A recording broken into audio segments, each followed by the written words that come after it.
This is a call for an uprising. Welcome to today's show. This was passed along to me from Gary828. Gary's a friend of the channel. Doesn't surprise me at all. But get a look at these Rubik's Cubes that they've developed. Now, we all know the Rubik's Cube is Saturn's Cube, right? The original Rubik's Cube. But this is just more indoctrinating of children with these symbols, with the pentagrams, the pyramid, all of this crap that they just push down kids' throats. Parents don't realize what they're doing. Look at these photographs of these Rubik's Cubes. Can you not see the pentagrams? It's in a Rubik's Cube filled with pentagrams inside of pentagons.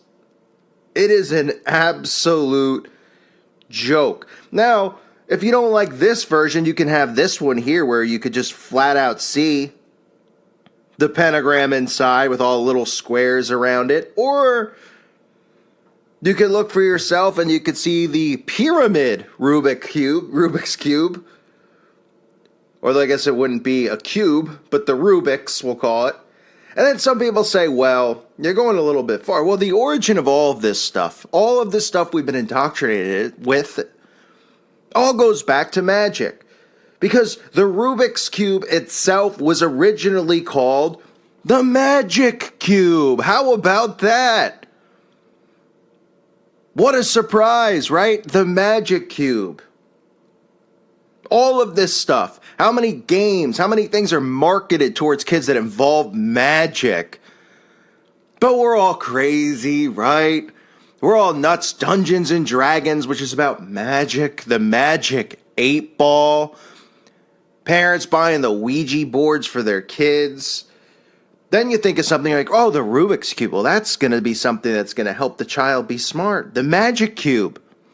Hey, son, here's your Rubik's Cube. Make yourself some pentagrams, some stars, wink, wink. This is a society that has been completely indoctrinated with these symbols and signs and has no idea for the most part what is going on. There's only a small few of us who are wide awake and well aware and see this stuff everywhere. Look at the new fidget spinners. Now, the fidget spinner in its own right is a mind-controlled device. You ever see a kid playing with these fidget spinners? Staring at it for hours on end, in a trance. Boy, that's not there to dumb down the child, to put them in a hypnotic trance. Look at these new versions of the fidget spinner out there. Oh, it's the pentagram spinner. Guess everybody just loves stars, right? They pretend they're like, it's the star in the sky, even though a star in the sky would never look like this. It's not a 5-pointed thing like this. I mean, how many times I got to talk about it? Back in the day, now it's a little bit different because people are just complete idiots. But back in the day, these witches would be able to identify one another by them putting these stars on their barns on the side of their house, so they would know that there's fellow witches and occultists in their town. Now, idiots watch HGTV, and they don't realize inside the house, because these people working for HGTV are all witches and occultists. They're putting the pentagrams on the side. Oh, isn't this trendy? Look at this star. Huh? Are you a Dallas Cowboy fan? Oh, right. That's a coincidence, too. The Dallas Stars. All of it. Everybody just loves stars. How about these celebrities who have these star marking tattoos, right? You're like, oh, you went to the tattoo parlor to get a star on you? You're a grown man and you want a star on you? So they're marking themselves through their bloodletting rituals, identifying themselves as occultists. And this is where it begins. It begins at a young age with all of these games and all of these signs and all these magic games. Ooh, become a loser magician, right? These dork magicians. Hey, you want to do a magic trick with cards? I'm good, pal. I'd rather go play in traffic. Hey, look, I'm going to pull a rabbit out of my hat. Yeah? I'm going to pull a turd out of my rear and throw it at you. It's an indoctrination from a young age that carries into their teen years. They don't even realize what they're doing. The parents don't realize what they're allowing their kids to play with. But I mean, look at what the Rubik Cube is, right? You're talking about Saturn's cube, which is really the design of it. And don't get me, well, it's a 3D cube, right? Because the new versions of it are flat out telling you. The fact that this thing was originally called the Magic Cube, marketed as the Magic Cube, then eventually changed to the Rubik's Cube. But that's all just a big coincidence. How many things need to be identified? You know, look at the videos that I've done talking about games, video games, all of this stuff, which all revolve around magic. And then you see the occultists and the Satanists, and they're like, oh, we live in this society where it's just Christian, Christian, Christian. Oh, they're the big bad bully on the block. Oh, they do this, that. Oh, yeah, because there's so many games marketed towards Christians. There's so many games about the Bible and about Jesus that are mainstream. Everything that's mainstream is occultic. Everything revolves around magic. How about the video I did about magic? Just the music, right? And the movies, every Disney movie. Magic. Do you believe in magic? Ronald McDonald, Cinderella, Aladdin, Beauty and the Beast, the Magic Kingdom. I mean, those must be coincidences, right? And then all of these games, magic cards, right? They're handing out, people are buying magic cards, learning how to cast spells, thinking that it's like some fun little game. Oh yeah, that's not indoctrinating them. That's not going to make them want to look deeper into doing this stuff or look deeper into magic and if magic's real and black magic. And there's the pentagram is just constantly shown. And then you have people who just refuse to believe it's a pentagram because there's not lines drawn through it. Even though it's this 5-pointed star used in black magic ceremonies and regular magic ceremonies by witches. It's all right there. It's all right there. The question is, what is it going to take to make people see it? Do you think this might be enough? Just showing them this version of the Rubik's Cube? It's laughable. Look at it. And if you don't like this version, you can get this other version where it's just as obvious. And you can make yourself the Baphomet pentagram. I mean, where does it even go from here? They sell flat out pentagram Rubik's Cubes where there's actually just in the shape of a pentagram. And you can't make it up. It's everywhere. It's all around us. We see them advertising it everywhere, but nobody wants to see it. Go on Netflix. Every show on there is pretty much, every Netflix original revolves around this kind of stuff. Or go on there, look at the movies that they feature, showing The Craft on there. Go put that garbage on. If you don't think it's real, these symbols are real. You go 5 minutes into the movie The Craft, all you see are all-seeing eyes, pyramids, spell books, spellbinding, talk of spellbinding and spell casting.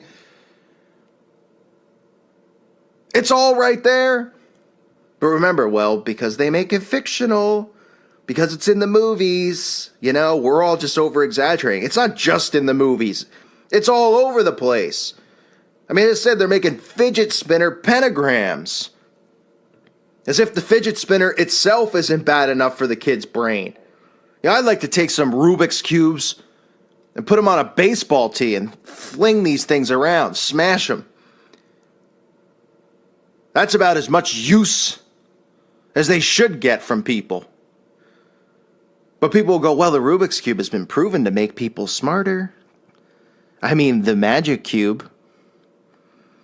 I don't know about you guys, but I'm getting sick and tired of magic around us.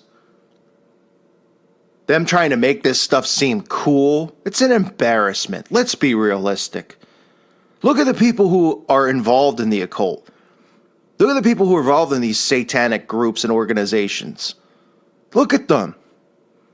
Whether you want to call them freaks, which most of them are, but they're flat out losers and lowlifes. Why would anyone want to be associated with that? Playing with magic, they think they're cool, it makes them tough and bad. putting on robes and chanting and stuff.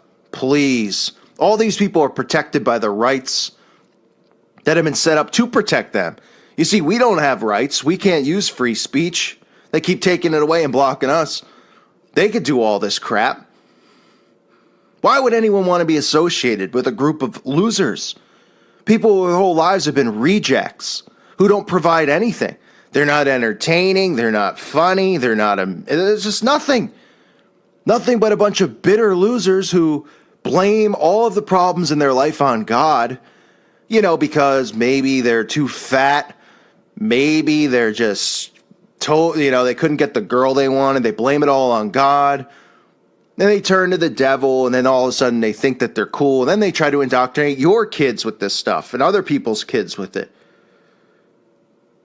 These people are parasites on society. Parasites. Nobody needs to be indoctrinated by a bunch of losers. Do we? Do we need to be indoctrinated by the kids who are getting thrown in their lockers, who deserve to get thrown in their lockers in high school, who now think that they're big tough guys because they wear black cloaks and they gang stalk people? These guys are total buffoons. All of them involved in the occult. From the top to the bottom. To the rich elite to the bottom. They pick on the weak. They use psychological warfare to their advantage because the people that they're using it against don't know what it is. And if they become equipped with the knowledge of knowing what it is, you could use a psychological warfare right back on them. And boy, you want to talk about people who aren't equipped to handle it. These are the people who went crying to the teacher when they were kids instead of handling their own business. Still do. They go crying and running. We need to be equipped at showing people that this stuff is everywhere. You can name anything, any genre, anything going on, and you could link it back to magic, sorcery, and the occult. You can. So if we start doing that and showing people and start waking them up, then we can equip them with the knowledge of psychological warfare. That way they don't fall into what's going on, because they're working everybody into these agendas through psychological warfare, through intimidation, through ridiculous stuff where they think that they're bullying you and intimidating you. Well, do it right back to them. These guys don't have spines or backbones. They're not equipped to handle anything. They would never come and do anything face-to-face, one-on-one. They do it online. They sneak around. They try to harass you in mass harassment. All coward acts that get you nowhere. You do it back. You fight fire with fire when it comes to these people. They need to be shown a lesson and taught a lesson. We need to keep them away from our children. We need these games to be taken out of stores. At the very least, you get them out of stores. You don't buy them because they don't make money off of it. The Ouija board's still around. You know why? Because they keep promoting it in movies. Whether it's a movie called Ouija board or they're just promoting it in a movie saying how cool it is, people are buying it. Oh, cool, the Ouija board. Let's summon some demons and bring them into our home. That sounds safe and fun. If people really knew what was going on, these people would be run out. Run out. Cast out.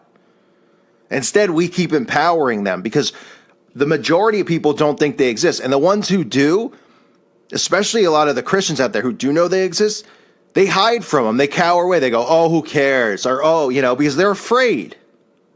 And that empowers them. They feed off of fear. Just like I talked about with it, the concept of feeding off fear. That's what these elites do. They feed off of it. They love it. So this is the Rubik's Cube in pentagram form for anyone who's looking to smash a toy. If you see one in your store, buy it and smash it. Because at the very least, at least you're preventing another kid from getting it, even though I guess they'll keep restocking it. Maybe hide it then behind other toys in the store, right? Go put it behind Candyland or something like that. Or go put it in an aisle where nobody would expect to find it and bury it. Those are things you could do, right? Because the employee working there probably could care less and isn't going to go looking around for the pentagram Rubik's Cube that's off the shelf. These things shouldn't be allowed in stores or allowed near our children. And these people shouldn't be either. And that's what we have to continue to do, make people aware and get them away from our kids. I thank you for listening to today's show. God bless all of you and your families.